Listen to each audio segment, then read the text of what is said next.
R. The man who won the largest ocean war in history is not the man you were taught to remember. On the morning of December 25th, 1941, an admiral in civilian clothes stepped off a flying boat at Pearl Harbor. He was 56 years old.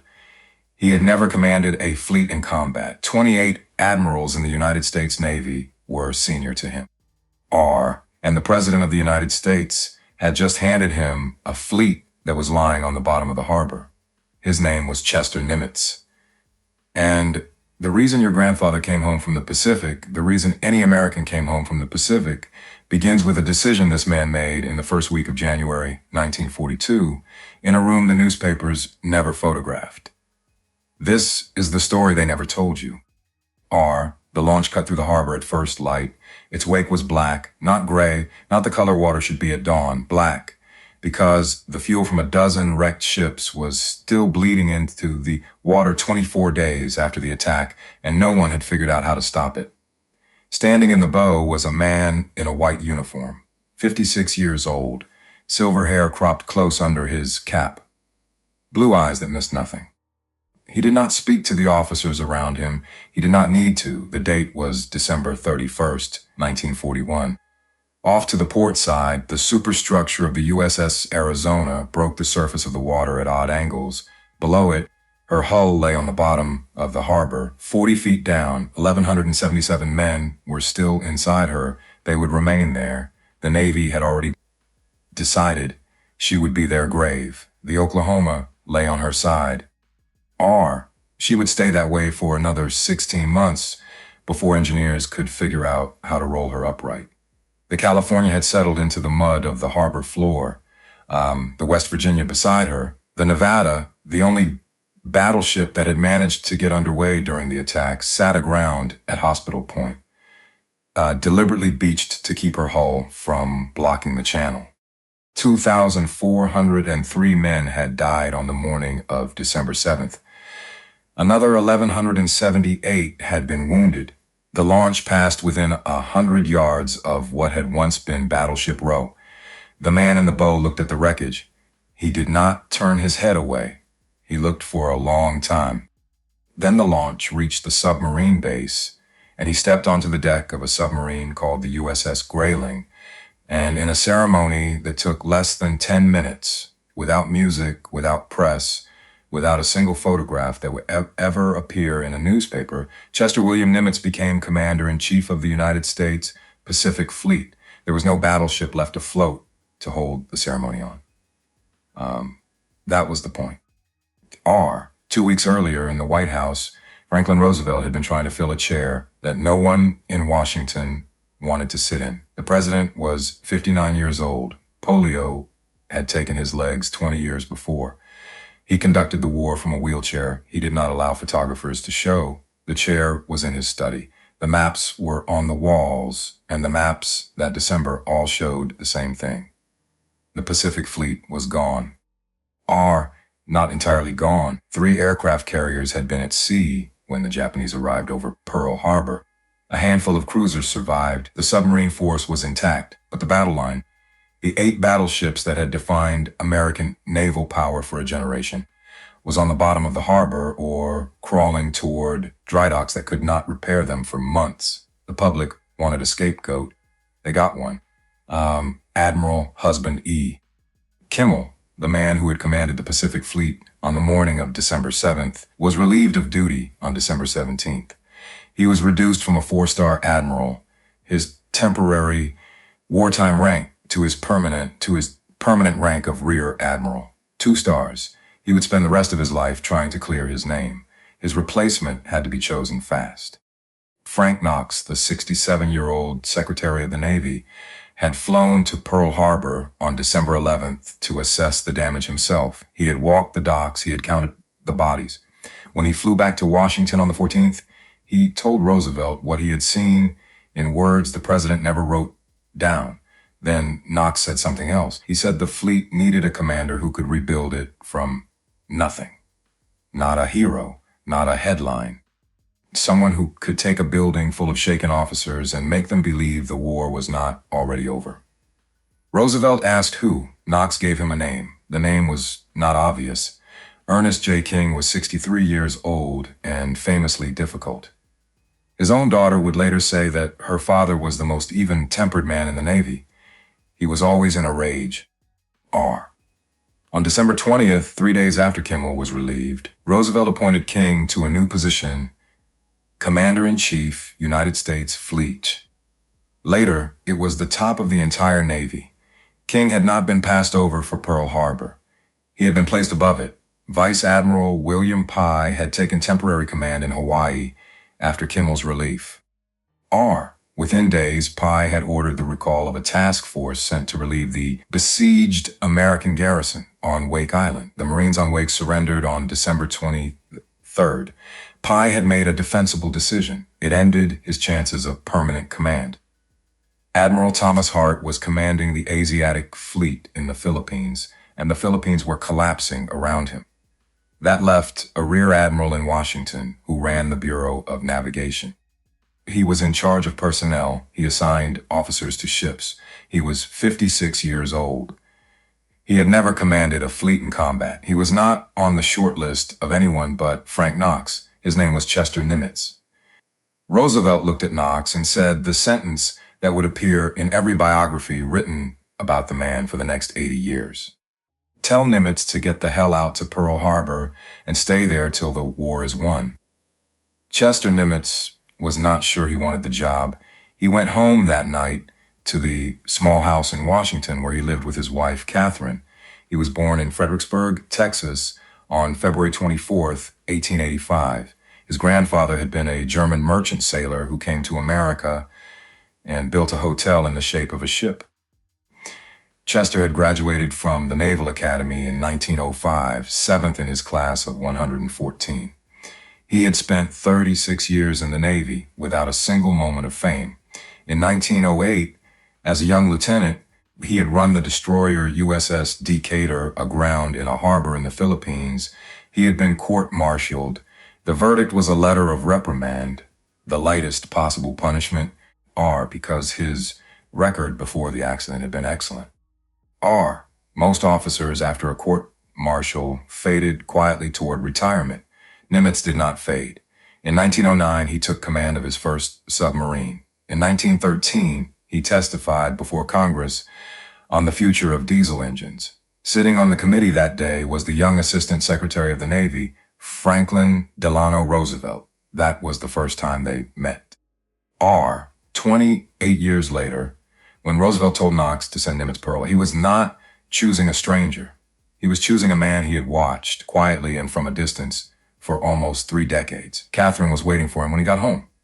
He told her what Roosevelt had asked. He told her he did not want to do it. In words that would later appear in his biographies, he said, "I don't want to go. It's a terrible responsibility." I don't want to be the fall guy. There were 28 admirals senior to him in the United States Navy. Every one of them would know he had been jumped over. The Navy was a small world. He would spend the rest of his career being resented by men who had waited longer for their stars than he had for his. He did not want the job. Catherine did not tell him what to do. She listened. That was, throughout their marriage, what she did best. The next morning, Nimitz accepted the assignment. He left Washington on December 19th on a Union Pacific train bound for San Diego. He traveled in civilian clothes. The name on his identification papers was Mr. Freeman. Knox had ordered the disguise. The Navy did not want anyone to know that the new commander of the Pacific Fleet was moving across the country in a coach seat. The train took 3 days. In San Diego, he boarded a consolidated PB-2Y2 Coronado, a 4-engine flying boat, and flew west across 2,000 miles of empty ocean toward the wreckage he had accepted responsibility for. The flight took nearly 20 hours. He did not sleep. The Coronado landed in Pearl Harbor at 7 o'clock in the morning on December 25th, 1941, Christmas Day. The officers waiting to receive him expected him to go directly to the fleet headquarters. He did not. He asked to be taken to the hospital first. At the Naval Hospital at Aya, the wards were still full. Men with burns that would leave them unrecognizable. Men who had lost eyes, hands, legs. Men who would spend the rest of their lives listening for airplane engines and flinching. Nimitz walked to the ones who could speak. He walked between the beds who could hours. He listened to the ones who could not. No reporters were present. No photograph was taken. Then he went to headquarters. The building he entered was in shock. He could feel it in the air the moment he walked through the door. The staff had watched their commander fired. They had watched their fleet burn. They had spent 3 weeks waiting to be blamed. They expected the new man to clean house. That was how the Navy worked. A new commander brought his own people. The old staff was scattered to postings that would end their careers. Nimitz called them into the conference room. They stood at attention. 50 officers, some of them men who had been at their desks when the first bomb fell on December 7th. They waited for the axe. Nimitz looked at them for a long moment. Then he said this: "I have complete and unlimited confidence in you as officers and in your ability to meet the situation." He was keeping all of them. Every man in that room understood what had just happened. He was staking his own command, his own reputation, his own survival in the job on the same officers whose failures had put half the fleet on the harbor floor. If they failed again, he would go down with them. He was telling them they would not fail again. One of the officers present later wrote that the room was silent for several seconds after Nimitz finished speaking. No one moved. No one exhaled. They had come in expecting to be discarded. They were being asked instead to fight. The formal change of command ceremony took place 6 days later on December 31st. There was no battleship in Pearl Harbor to hold it on. Every one of them was on the bottom, or crippled, or beached. So the ceremony took place on the deck of the USS Grayling, a submarine. It was, in its way, the most honest ceremony the United States Navy had ever conducted. There was no pretense of strength. There was no display of undamaged steel.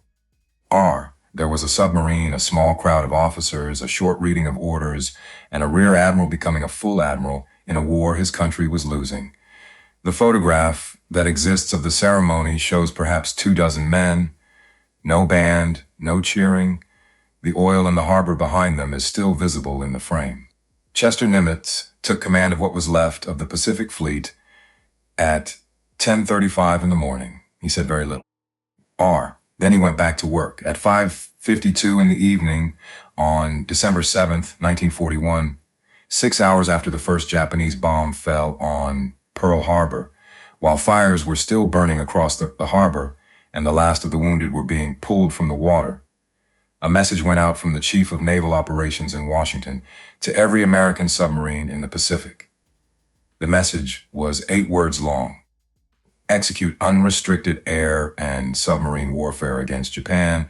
The order was signed by Admiral Harold Stark. It was one of the most consequential orders in the history of naval warfare. For 4 decades, the United States had condemned unrestricted submarine warfare as a war crime. It was the thing German U-boats had done in the First World War. It was the thing that had brought America into that war. And now, on the afternoon of the worst naval disaster in American history, the country was doing it too. Stark gave the order, but when Chester Nimitz arrived at Pearl Harbor 18 days later, the order was still just words on paper, because a peculiar argument had already broken out inside the Navy. Half the admirals in the Pacific wanted the submarines used to defend the surviving carriers, scouting ahead, screening the flanks, protecting what was left of the fleet. That was the doctrine they had trained on. That was what submarines were for. Nimitz disagreed. He had commanded submarines for the first 10 years of his career. He knew what they could do that no other weapon could do. They could disappear. They could travel 1,000 miles they could sit off a foreign port for weeks and wait. And they could sink the tankers that carried oil from Borneo to Yokohama and the freighters that carried rice from Manchuria to the home islands and the transports that carried soldiers to every conquered beach in the Pacific. Japan was an empire that ran on ships. Nimitz decided to start sinking them. Not sometimes, not carefully, systematically, every day, every week, for as long as the war lasted. The order Stark had signed on the afternoon of December 7th became, under Nimitz, an industrial program. American submarines were sent to sea and told not to come back until their torpedoes were gone. In the first year, results were disappointing. The American torpedoes were defective, and it would take almost 2 years to fix them. But the campaign never stopped. It never paused. It never negotiated with the doctrine that said submarines belonged near the fleet. By the end of the war, American submarines would sink over 1,000 Japanese merchant ships. They would strangle an empire of 60 million people. They would starve Japanese industry of the raw materials it needed to build weapons, and Japanese soldiers of the food they needed to keep fighting. The plan for this campaign was not written at a conference. It was not approved by a committee. It was decided by one man in a small office at Pearl Harbor in the first week of January 1942, while the harbor outside his window was still smoking, and nobody in Tokyo saw it coming. In the spring of 1942, in a building on Kasumigaseki Avenue in Tokyo, the intelligence section of the Imperial Japanese Naval General Staff began compiling a file on the new American commander. They already had files on the others. Douglas MacArthur was in the Philippines retreating toward Bataan. His file was thick. It focused on his relationships with newspapers, his political ambitions, his theatrical instincts. The Japanese analysts believed they understood MacArthur. He wanted, above all things, to be seen. That made him predictable. Vice Admiral William Halsey was already famous. His face had appeared in American magazines. His file focused on his combative nature, his impatience, his willingness to take risks that a more cautious officer would refuse. The Japanese believed they could design operations around Halsey. They believed they could bait him.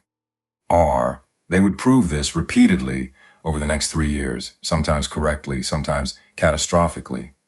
Chester Nimitz was different. The Japanese analysts studied his career. There was very little to study. He had commanded submarines. He had run the Bureau of Navigation. He had never given an interview. He had never sought publicity. He had never publicly disagreed with a superior. There were no famous quotes. There were no dramatic moments. There was a long, competent, entirely invisible career. The analysts tried to identify a pattern. They tried to determine what would make him move, what would make him hesitate, what would make him overreach. Every commander had a signature. Every commander could be provoked into a mistake if the right pressure was applied at the right moment. They could not find Nimitz's signature. According to intelligence documents recovered after the war and analyzed by historians in the decades that followed, the Japanese analysis of Chester Nimitz returned again and again to the same conclusion. He could not be provoked. He would not overreach. He did not need to appear to be winning in order to win. He would wait. The Japanese did not know exactly what he was waiting for. Neither in the winter of 1942 did the officers who worked for him. 5 months after Nimitz took command, in a basement beneath a building at Pearl Harbor, a man in a bathrobe was about to change the war. His name was Joseph Rochefort. He was 41 years old. He held the rank of commander. He was in charge of a small office designated Station Hypo, the Naval Intelligence Unit responsible for decoding Japanese naval communications in the Pacific. Rochefort did not work in a conventional office. His office was in the basement of Building 1 at the Pearl Harbor Navy Yard. There were no windows. The air was stale. The lights burned 24 hours a day. The floor was covered with intercepted radio traffic, punch cards, notebooks filled with handwritten Japanese characters, and cots for the officers and enlisted men who slept there when they could not go home. Rochefort himself often did not go home for days at a time. He wore a red smoking jacket over his uniform. On his feet, he wore carpet slippers. When he needed to concentrate, he removed his shoes because he found the slippers helped him think. He looked in the middle of the greatest naval war in history like a man who had wandered out of his own living room. He was one of the most gifted cryptanalysts in the American military. By late May of 1942, Rochefort had broken enough of the Japanese naval code known as JN-25 to see the outline of a massive Japanese operation forming. Every day, more intercepts arrived. Every day, the picture grew clearer. The Japanese were assembling the largest naval force since Pearl Harbor. They were going somewhere. They were bringing 4 aircraft carriers. They were bringing invasion troops. And in their communications, they referred to their target by a 2-letter code, AF. Rochefort was certain AF was Midway Island, a small atoll 1,000 miles northwest of Pearl Harbor, defended by a Marine garrison, a runway, and not much else. There was one problem. The Office of Naval Intelligence in Washington, the higher headquarters that oversaw all naval code breaking, disagreed. The analysts in Washington believed AF was a diversion. They believed the real target was the American West Coast, California, maybe Alaska. The intercepts, they argued, did not support Rochefort's conclusion. 2 Navy intelligence organizations, 2 irreconcilable answers. The decision would fall to Chester Nimitz. If he sided with Washington and moved his carriers north to defend Alaska, and the Japanese struck Midway, Midway would fall, and the Japanese would push their perimeter within bomber range of Hawaii.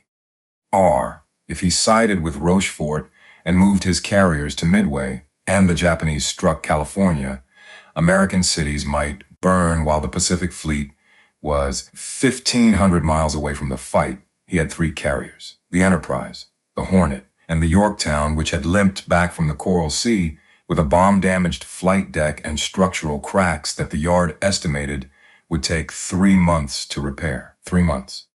He did not have 3 months. He had days. He read Rochefort's analysis. He read Washington's analysis. He asked questions. He met with Lieutenant Commander Edwin Leyte, his fleet intelligence officer, a man who had known Rochefort for years and vouched for his work. Then he made a decision. He sided with the man in the basement. He ordered all 3 carriers, the Enterprise, the Hornet, and the still broken Yorktown, to a position 300 miles northeast of Midway called Point Luck. The Yorktown would be repaired in the dry dock at Pearl Harbor. Not in 3 months, in 48 hours. 1,400-yard workers went into her hull with cutting torches and welding rods and steel plates and worked around the clock. The lights of the dry dock burned all night. When the Yorktown left Pearl Harbor on May 30th, some of the workers were still aboard, still welding, and had to be taken off by a launch as she cleared the harbor entrance. She sailed toward the battle with the fires of her own repair still glowing on her hull. To confirm what AF really was, Nimitz played a trick. He had the garrison at Midway send a radio message in the clear, unencrypted, reporting that their freshwater distillation system had broken down. It was a small message. It was a lie. The distillation system was fine. 2 days later, Rochefort's team intercepted a Japanese naval transmission reporting that AF was experiencing a shortage of fresh water. The Japanese had told them what AF was. It was Midway. On June 4th, 1942, the Japanese combined fleet appeared exactly where Rochefort said it would, and exactly where Nimitz had positioned his carriers to meet it. The battle, 4 Japanese aircraft carriers, the Akagi, the Kaga, the Soryu, and the Hiryu, the Akagi, were bombed and burned and sunk. With them died the core of Japanese naval aviation. Pilots trained for a decade could not be replaced in a year or in 5. The Battle of Midway was the turning point of the Pacific War. Nimitz was not there. He was at Pearl Harbor. He received the reports as they came in. When it was over, he sent a message to the fleet. You who participated in the Battle of Midway today have written a glorious page in our history. Then he went back to work. There was no press conference. There was no celebration at Pearl Harbor. The men who had won the battle were still at sea. The men who had died in it were still floating in the water.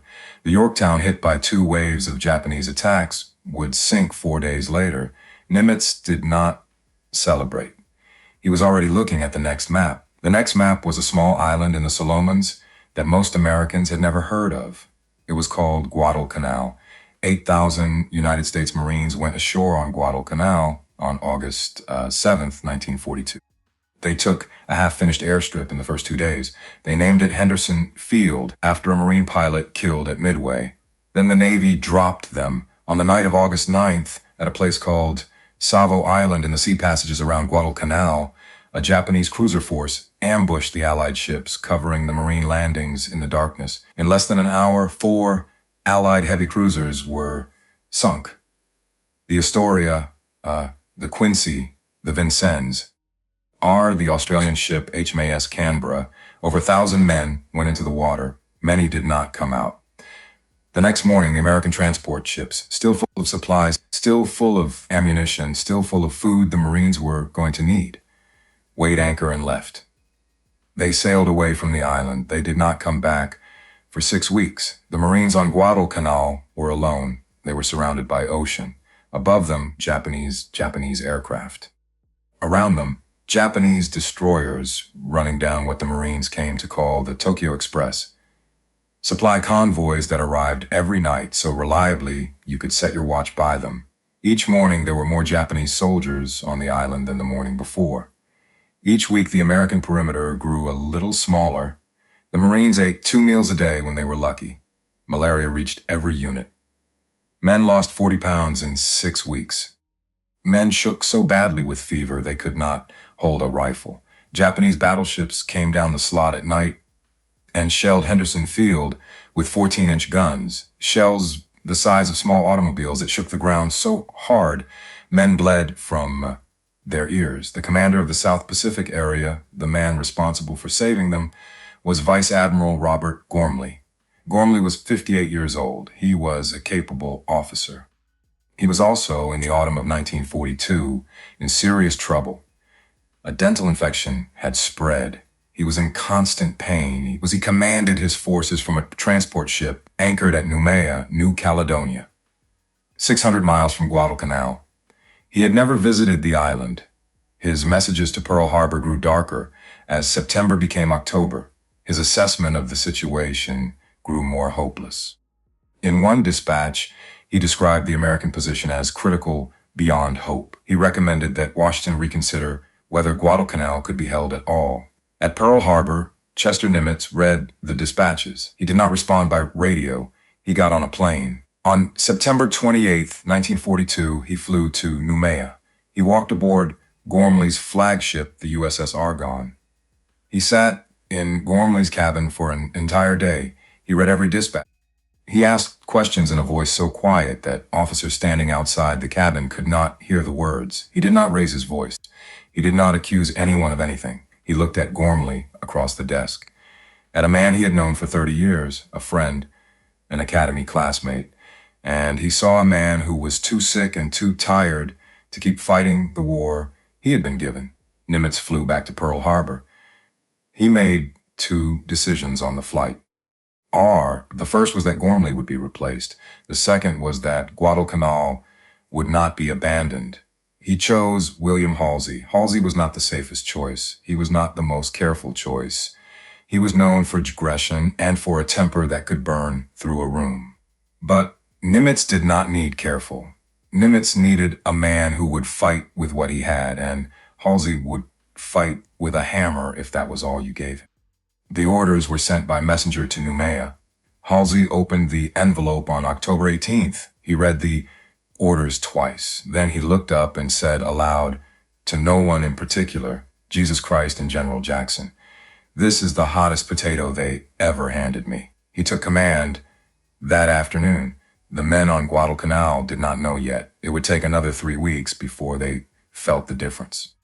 But something had changed in the war on the day Bill Halsey opened that envelope, and Nimitz, 600 miles away in Pearl Harbor, with the maps on his walls and the dispatches on his desk, knew exactly what he had just done. He had put a fighter in charge of a fight that could not afford to be lost. On the night of November 12, 1942, the intelligence at Pearl Harbor turned very bad. A Japanese force was coming down the slot toward Guadalcanal. 2 battleships, the Hiei and the Kirishima, 14-inch guns, escorted by a light cruiser and 11 destroyers. Their mission was simple: shell Henderson Field to rubble and cover a resupply convoy carrying thousands more soldiers to the island. If they succeeded, Henderson Field would be destroyed. Without Henderson Field, the Marines could not be supplied. Without supplies, Guadalcanal was lost. Nimitz had available to intercept them a force under Rear Admiral Daniel Callahan, 2 heavy cruisers, the San Francisco and the Portland, 3 light cruisers, the Helena, the Juno, and the Atlanta, 8 destroyers, no battleships. The force was outgunned in every category that mattered. Sending it into the darkness of Iron Bottom Sound against Japanese battleships was, on paper, closer to sacrifice than to combat. Nimitz sent them. The battle began at 1:30 in the morning on November 13th. The American ships and the Japanese ships collided in the darkness at ranges of less than a mile, so close that the guns could not depress far enough to fire on some of the closest targets. The San Francisco took 45 hits in a matter of minutes. Daniel Callahan was killed on the bridge of his own flagship, along with almost everyone standing around him. Rear Admiral Norman Scott aboard the Atlanta was killed the same way. The Atlanta was destroyed. The Juno was crippled, then sunk the next day by a Japanese submarine, taking down with her the 5 Sullivan brothers of Waterloo, Iowa. Their mother would learn the news at her kitchen table 2 months later. 4 American destroyers were sunk. Hundreds of men went into a sea that was full of oil and sharks and fire. The battle lasted less than 30 minutes. When it was over, the battleship Hiei, the first Japanese battleship ever lost in the war, was drifting, crippled, unable to escape. She would be sunk the next day by aircraft from Henderson Field. Our aircraft that were still there, aircraft that were still flying, because the Japanese bombardment force, its formation broken, its commander dead, its battleship dying, had turned around and gone home without firing a shell at the airfield. The resupply convoy following them, now without cover, was slaughtered by American aircraft over the next 2 days. 10 out of 11 transports were sunk or beached. Only 2,000 of the 7,000 Japanese soldiers aboard ever reached Guadalcanal, and they reached it with almost none of their equipment. Henderson Field held, Guadalcanal held. By February 1943, the Japanese had evacuated the island. The first offensive victory of the Pacific War had been won. Halsey's picture appeared on the cover of Time magazine. Alexander the Marine commander, received the Medal of Honor. Chester Nimitz received a promotion. Years after the war, Vandegrift wrote something in his memoirs about his time on Guadalcanal. He wrote that throughout the entire campaign, through the darkness of September, through the shelling of October, through the naval catastrophes of November, he had never once received a message from Pearl Harbor suggesting that withdrawal was an option. He wrote it as a compliment. It was also a description of how the man in Pearl Harbor worked quietly, without drama, by removing from the maps on his wall the options he had already decided not to take. By the summer of 1944, the war had turned the perimeter Japan had built after Pearl Harbor was collapsing inward. Island by island, Guadalcanal, Kwajalein, Eniwetok, the Americans were no longer defending. They were coming, and everyone in the Pacific knew it. In June, Chester Nimitz sent the 5th Fleet to take the Mariana Islands, Saipan, Tinian, Guam, 535 ships, 900 aircraft, 128,000 men, the largest force yet assembled in the Pacific. The commander was Admiral Raymond Spruance. Spruance was 57 years old. He was, by consensus, the least visible senior officer in the United States Navy. He did not give speeches. He did not talk to reporters. He walked 10 miles every morning before breakfast, alone, thinking. He was at his desk before any of his staff arrived. He was off and trust him with Midway 2 years earlier when Halsey had fallen ill and a replacement was needed on short notice. He was about to trust him with something harder. The Japanese had assembled their largest carrier force since Midway. 9 aircraft carriers, 450 aircraft. Their operational plan was called AGO, and it was built entirely around a single assumption about the American commander. The assumption was this: Spruance would not leave his amphibious force unprotected to chase a carrier battle. Admiral Jima Ozawa, commanding the Japanese fleet, had designed Eigo around Spruance's caution. His carriers would strike the American fleet from beyond American aircraft range. His planes would land on Guam for refueling, then strike again on the way back. It was a plan that required Spruance to behave exactly the way Ozawa expected him to behave. On the night of June 18th, Vice Admiral Mark Mitcher, commanding the American carriers, sent Spruance a message. He requested permission to take the fleet west during the night, to be in position to strike the Japanese carriers at dawn, to hit them first. Captain Arleigh Burke, Mitcher's chief of staff and one of the finest officers in the Navy, supported the request. Spruance reads the message. He refused. His mission was to protect the Saipan landings. He would not leave them unguarded to pursue a carrier engagement whose exact location he could not confirm. He would let the Japanese come to him. The Battle of the Philippine Sea began at dawn on June 19th. Japanese aircraft attacked in waves. Directed by radar, flying superior Hellcat aircraft coached by air controllers over the horizon destroyed them so completely that the pilots afterward called it the Great Marianas Turkey Shoot. Roughly 350 Japanese aircraft were destroyed in the air. Hundreds more were lost with their carriers. 3 Japanese carriers were sunk, the Taiho and the Shokaku, by American submarines, the Hio by air attack. By any measure, it was a decisive American victory. It was also, in the opinion of nearly every senior officer around Spruance, a missed opportunity.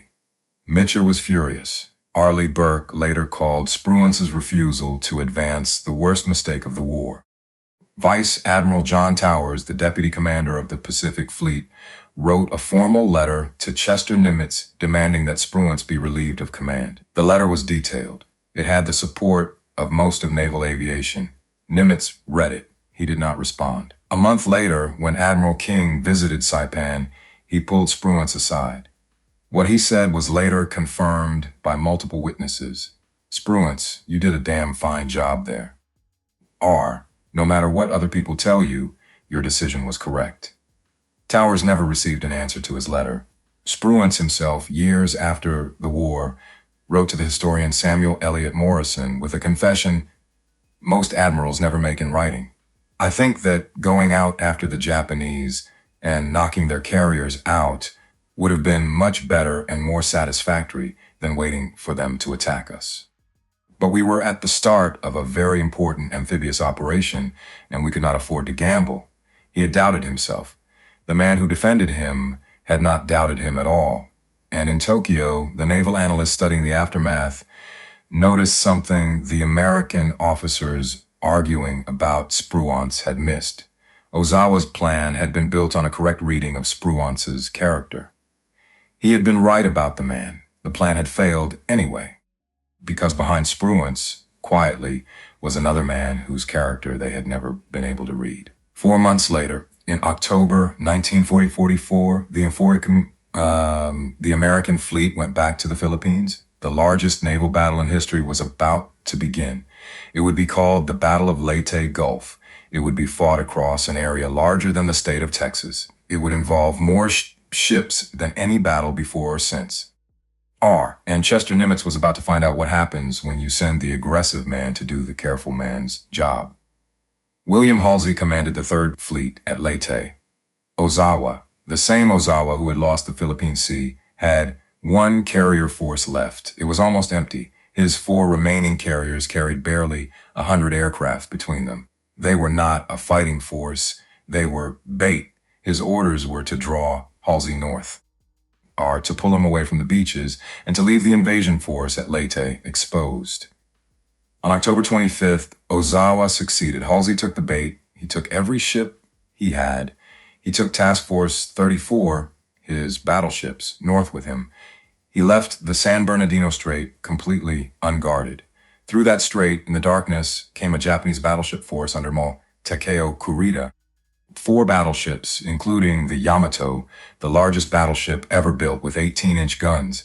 They emerged at dawn off the island of Samar into the middle of the American invasion fleet's escort carriers. Slow, small ships never designed to fight capital ships. There was no American battle line between Kurita and the beaches.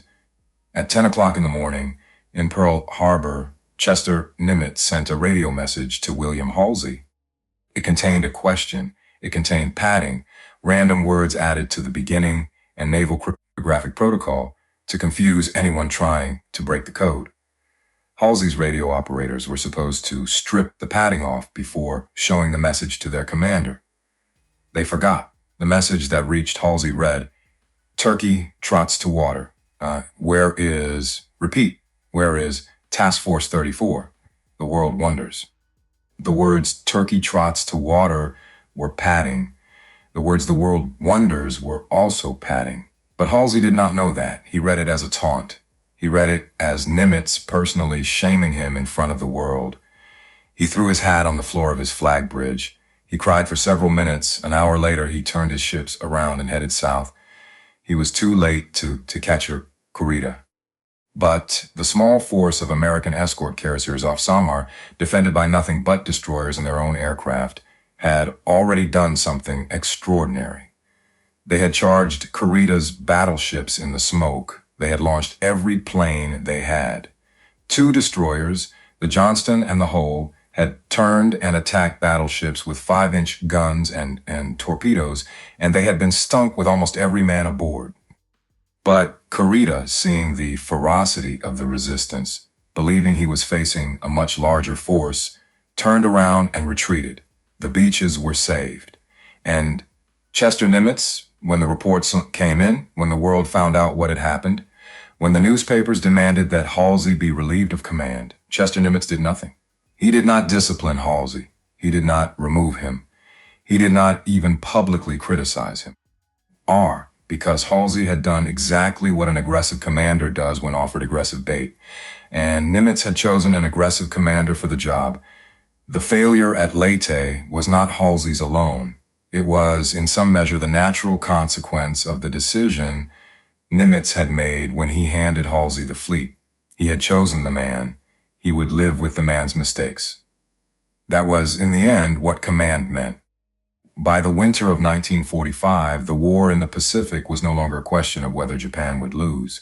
It was a question of how. The perimeter that had once stretched from the Aleutians to the Solomons to the Indian Ocean had collapsed inward until it barely covered the home islands themselves.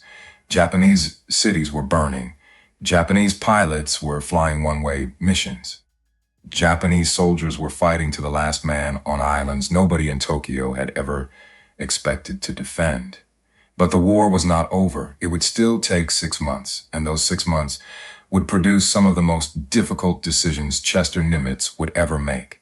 In February 1945, the Marines went ashore on Iwo Jima, an island 8 square miles in size, a pork chop of black volcanic rock in the middle of the ocean. It had 2 airfields the Americans wanted, forward bases for the B-29s bombing Japan. The battle lasted 36 days. 6,821 Marines died taking it. 19,000 were wounded. 22,000 Japanese soldiers died defending it. Almost all of them. When the American flag went up on Mount Suribachi and the photograph was taken that would define the entire war in the public memory, most of the men who raised that flag were already dead or about to be. Chester Nimitz issued a communique from Pearl Harbor on March 16, 1945. It contained a single sentence that would be carved on the base of the memorial to the Marine Corps in Washington, D.C. Among the Americans who served on Iwo Island, uncommon valor was a common virtue. That was all he said. He did not visit the island. He did not stand on the beach. He did not walk between the bodies for the cameras. He sent the men who fought there the words that best described what they had done, and he moved the map forward, because there was another island coming. Okinawa began on April 1st, 1945. It lasted 82 days. The Japanese, having learned that they could not stop an American landing, had changed their tactics. They no longer tried to defend the beaches. They let the Americans come ashore, and then they turned every cave and every hill and every ridge into a killing ground. They fought from underground. They died in the tens of thousands rather than surrender. But the real horror at Okinawa was in the water. Because the Japanese, running out of pilots and running out of aircraft, had begun using both as weapons themselves. They called it kamikaze, divine wind. Young men, 19, 20 years old, flying aircraft loaded with bombs, deliberately crashing them into American ships. 34 American ships were sunk off Okinawa. 368 were damaged. Almost 5,000 American sailors were killed at sea, more sailors than had died at Pearl Harbor, more sailors than the Navy had lost in any single operation of the war. 12,500 American soldiers, Marines, and sailors died taking Okinawa in total. About 110,000 Japanese soldiers died defending it. Somewhere between 40,000 and 150,000 Okinawan civilians died in the fighting. Whole families jumped off cliffs at the southern end of the island rather than be captured. When it was over, the planners in Washington began preparing the invasion of Japan itself. It had a code name, Operation Downfall. The estimates for American casualties ranged from 200,000 to 1 million. The estimates for Japanese casualties, civilian and military, ran into the millions. The invasion was scheduled for November 1st, 1945. It would never happen because a decision was made of 1945 that would end the war before American boots ever touched the beaches of Kyushu. And Chester Nimitz did not agree with it. This is the part of the story that the newspapers did not print. Nimitz did not believe the atomic bombs were necessary. He was not the only senior American officer who felt that way. Admiral William Leyte, President Truman's chief of staff, felt the same way. General Dwight Eisenhower felt the same way. So did several others. Their reasoning was simple. Japan was already finished. The submarine campaign, the campaign Nimitz had prioritized in the first week of his command, when the harbor around him, 19 smoking, had by now sunk over 1,000 Japanese merchant ships. There was almost no fuel left in the country. There was almost no food. Japanese industry was collapsing not because of the bombing, but because there were no raw materials arriving to feed it. A naval blockade Nimitz believed would force surrender within months, without the bombs, without an invasion, without another American life spent or another Japanese city destroyed. He believed this. He said so. But the decision was not his to make. The bombs were dropped in early August. Hiroshima on the 6th. Nagasaki on the 9th. Between 80 and 140,000 people died at Hiroshima. Between 40 and 80,000 at Nagasaki. Most of them were civilians. Most of them were incinerated in seconds. Those who survived the flash lived for days and weeks and years with wounds that had never existed before in human medicine. On August 15th, the Japanese emperor spoke on the radio for the first time in his life. The war was over. 2 months later, on October 5th, 1945, Chester Nimitz stood at the base of the Washington Monument and gave a speech that most historians have forgotten. In it, he said something that would have been unthinkable coming from any other American commander. He said the Japanese had already been ready to surrender before the bombs were dropped. He was 60 years old that day. He had commanded the largest naval force in history. He had accepted the surrender of Japan on the deck of the Missouri, and he stood at a microphone in the capital of the country that had won the war and told the truth as he understood it. The bombs had not been necessary. He never repeated the statement in public, but he did not take it back either. The formal surrender took place on September 2nd, 1945. The battleship Missouri sat at anchor in Tokyo Bay. Her decks were crowded with officers and photographers and correspondents from every Allied nation.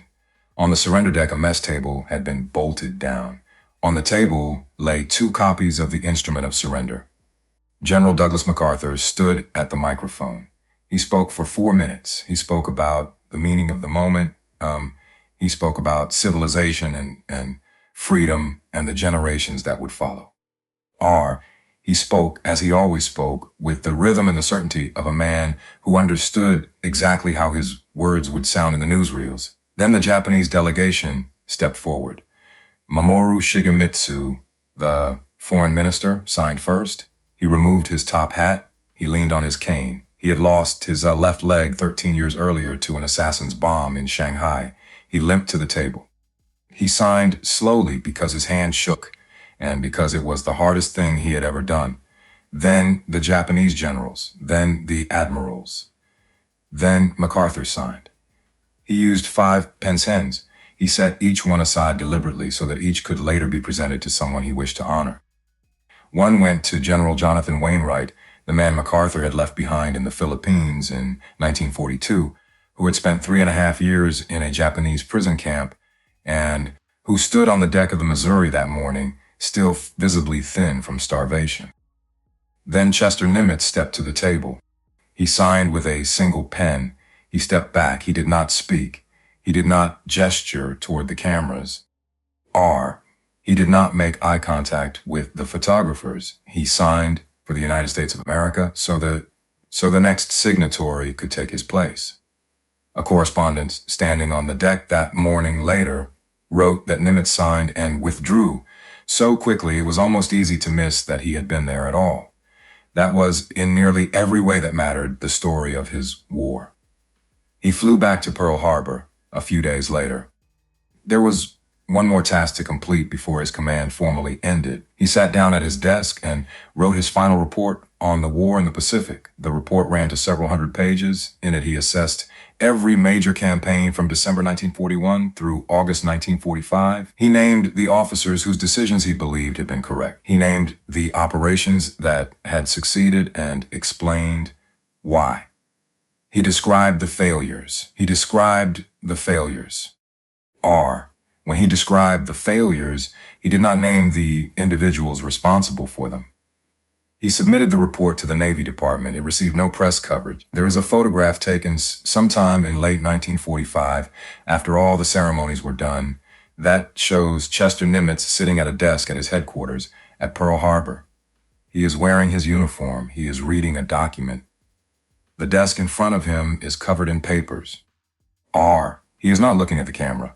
The caption in the National Archives reads simply, Fleet Admiral Chester W. Nimitz at work. It does not specify what work. It did not need to. From December 31st, 1941, to the last day of the war, he had sat at desks like this one, reading, reviewing, making the decisions that no photographer was present for, while accepted the credit that his decisions had made possible. R, that was not modesty, that was method. After the war, American intelligence officers reviewed the files that the Japanese Naval General Staff had kept on their opponents. The files on MacArthur focused on his relationship with the press, his political ambitions, his theatrical instincts. The Japanese had believed they understood MacArthur, and in some ways they had. He was a man who could be predicted because he needed to be seen. The files on Halsey focused on his aggression, his impatience, the patterns his staff had displayed under pressure. The Japanese had used those patterns at Leyte to bait him north. They had been correct about the man. The file on Nimitz was different. According to historians who have examined the post-war records, the Japanese analysts had never been able to build a coherent psychological profile of him. Every operation the Americans launched, they tried to identify the logic behind it. Every command decision, they tried to trace back to a pattern. What they found instead was that Nimitz chose different men for different situations, and that no two situations were ever quite the same. Spruance at Midway, because Midway required patience. Halsey at Guadalcanal, because Guadalcanal required a fighter. Spruance again at the Philippine Sea, because a beach landing required a commander who would not be baited. Halsey at Leyte, because Leyte required speed. There was no pattern. There was only judgment applied precisely to conditions that were never the same twice. And when the Japanese officers were finally interviewed after the war, When the strategic bombing survey team sat them down in offices in Tokyo and asked them to explain, in their own words, how they had lost, they did not talk about MacArthur. They did not talk about the bombs. They talked about three things. They talked about the submarine campaign that had strangled their supply lines. They talked about Midway, and they talked about the decisive naval battle that had been the foundation of every Japanese war plan since the 1920s, the great fleet action that was supposed to break American willpower in a single afternoon, and how it had never come. The Americans had never given them the fight they had prepared for. That was Nimitz. That was, from the first week of his command, the entire strategy. Because he had understood that the goal of the war was not to win the battles. The goal was to win the war. Those are not always the same thing. And the man who can keep them separate, who can hold the larger objective steady while the pressure to respond, to attack, to be seen doing something builds every day from every direction, that man is harder to defeat than any weapon in his fleet. The Japanese knew this about Chester Nimitz before most Americans did. They spent 4 years learning what it cost them. Chester William Nimitz died on the evening of February 20th, 1966. He was 80 years old. He died at his quarters on Yerba Buena Island in San Francisco Bay, in a house the Navy had provided for him in his last years of his life. The Navy had been his home for 60 years. It was where he ended. His funeral was 4 days later, on February 24th. It would have been his 81st birthday. He had asked, before he died, that there be no national funeral, no parade, no lying in state. He did not want a military band. He did not want speeches by presidents. He was buried at Golden Gate National Cemetery in San Bruno, California, in a plot he had chosen himself. The men buried around him were not politicians. They were not heads of They were the officers he had served with and trusted for 4 years in the war he had won. Raymond Spruance was buried beside him, the quiet warrior, the man who had refused to move his fleet at the Philippine Sea, the man who had won Midway. Richmond Kelly Turner was buried near him, the amphibious commander, the man who had put the Marines on the beaches at Guadalcanal and Tarawa and Iwo Jima. Charles Lockwood was buried near him. The submariner, the man who had run the campaign that starved the Japanese Empire. The four of them had arranged it while they were still alive, to be buried together in a small semicircle the way they had been together in the war. Their wives were laid to rest beside them. There was no press coverage of the funeral. There was almost no one there. That, too, was how he had wanted it. The men who had done the work buried together the way they had always preferred to operate. Out of the spotlight, getting on with it. There is a question that historians of the Pacific War keep coming back to, not who won the battles. That is easy. The names of the battles are known. The commanders who won them are known. Their photographs are in the books and their statues are in the parks. The harder question is this. Who created the conditions in which those battles could be won? Because battles do not happen in a vacuum. They happen because someone, months or years earlier, chose the ships and the commanders and the intelligence officers and the objectives. Someone weighed the risk. Someone decided which islands mattered and which did not. Someone decided who to promote and who to leave in place. Someone kept the larger picture steady while the men closer to the shooting could not. That work does not appear in the photographs. That work is not what wins the Medal of Honor. But without that work, none of the rest of it happens. The answer to the question, who created the conditions in which the Pacific War could be won, is almost always the same name. It is almost never the name on the headline. Chester Nimitz spent 4 years making decisions that other men would receive credit for. He did it deliberately. He did it because he understood something that most commanders never understand. He understood that the point was not to be seen winning. The point was to win. He won. He accepted the surrender of Japan on the deck of a battleship in Tokyo Bay. He signed with a single pen. He stepped back so the next man could sign. And then he flew home. If a name in your family served in the war, he ran. If your father came home from the Pacific, or if he didn't, if there is a grandfather in your family whose ship you can still name, whose island you can still name, whose story never made it into a book, leave that name in the comments below. The branch, the theater, the name. Those men did not fight for headlines. They fought so that the people watching this video today would never have to. The least we can do is say their names. Don't let them disappear, not theirs, and not his.